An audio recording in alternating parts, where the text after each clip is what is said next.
If your enemy is of a choleric temper, seek to irritate him by invading his country. Then, after 2 decades of irritating him, pull out your forces and leave behind thousands of weapons and vehicles and aircraft so that your enemy can use them against you. Once your troops are out of the way and your enemy has completely retaken the country, then begin evacuating civilians, making them easy targets for your enemy.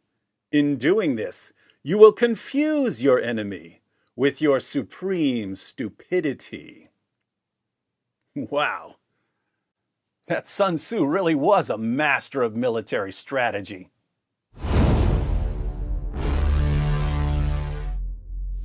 At least a dozen U.S. troops and several dozen Afghan civilians were killed today when ISIS suicide bombers and gunmen stormed the gates of Kabul airport.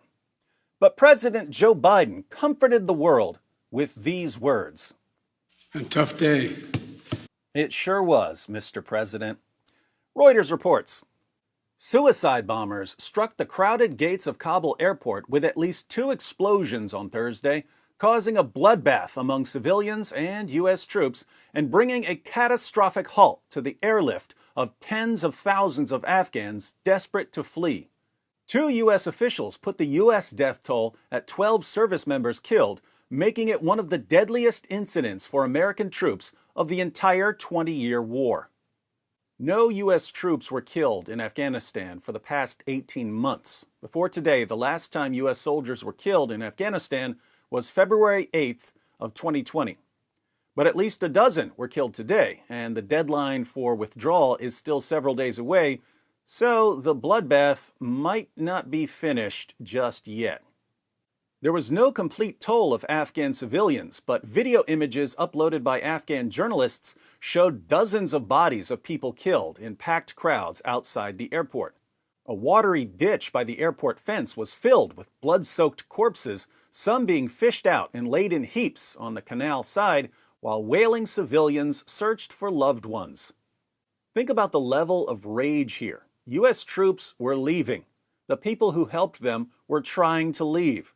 But jihadis couldn't let them go. They would rather blow themselves up and kill as many as possible than let them leave. Several Western countries said the airlift of civilians was now effectively over, with the United States having sealed the gates of the airport, leaving no way out for tens of thousands of Afghans who worked for the West through 2 decades of war. The most terrifying words an Afghan who helped Western nations could ever hear. No way out. A Taliban official said at least 13 people, including children, had been killed in the attack and 52 were wounded, though it was clear from video footage that those figures were far from complete. One surgical hospital run by an Italian charity said it alone was treating more than 60 wounded.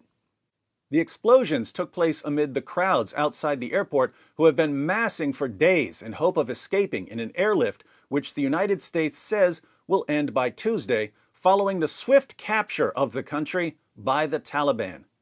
There was no immediate claim of responsibility for the blasts, but U.S. officials pointed the finger at Islamic State's Afghan affiliate, ISIS Khorasan, which has emerged as enemies of both the West and of the Taliban. ISIS wants to return to its glory days of a few years ago. When you're the most popular terrorist group, you generally get the most new recruits. And what better way to get a ton of attention than by attacking the U.S. military as it withdraws? ISIS will use this attack to paint themselves as strong and the Taliban as weak, and eventually try to carve out a portion of Afghanistan for themselves. A witness who gave his name as Jamshid said he went to the airport in the hope of getting a visa for the United States. There was a very strong and powerful suicide attack in the middle of the people. Many were killed, including Americans, he said.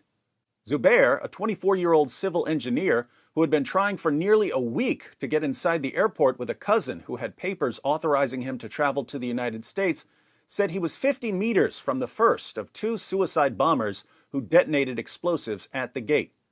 Men, women, and children were screaming, I saw many injured people, men, women, and children, being loaded into private vehicles and taken toward the hospitals, he said. After the explosions, there was gunfire. Pentagon spokesperson John Kirby said on Twitter, "We can confirm that the explosion at the Abbey Gate was the result of a complex attack that resulted in a number of U.S. and civilian casualties. We can also confirm at least one other explosion at or near the Baron Hotel, a short distance from Abbey Gate." Taliban official Suhail Shaheen said there were 2 explosions in a crowded area managed by U.S. forces. "We strongly condemn this gruesome incident and will take every step to bring the culprits to justice." So the Taliban is saying that they're going to bring the ISIS jihadis who just launched a terrorist attack to justice. Now, this is interesting. For the past 2 weeks, the Taliban has been waging what we might call charm jihad. They're trying to show the world that they can function like a normal government. They're claiming that they respect human rights. They're claiming that they're not going to terrorize the population of Afghanistan, not even the Afghans who fought against them. They've magically become civilized. But ISIS jihadis are going on a killing spree, and this puts the Taliban in quite a dilemma. If the Taliban punishes ISIS jihadis for killing U.S. troops and their allies, ISIS will accuse the Taliban of siding with the U.S. and their allies against Muslims. And that's not going to go well for the Taliban. If, on the other hand, the Taliban doesn't punish ISIS jihadis for killing U.S. troops and their allies, the rest of the world will look at them and conclude that they don't really have a problem with terrorist attacks and that they're not the civilized leaders they claim to be. Their charm jihad will fail. So, the choice that lies before the Taliban right now is go against ISIS and look like you're siding with the West against Muslims, or let ISIS slide and look like you're the terrorists we all know you are. Either way, the Taliban loses. But that's just what happens when the fundamental tactic of your ideology is terror, and your sources are so hopelessly confusing and contradictory that you end up with a bunch of different groups attacking each other. I wonder what Sun Tzu would think about this.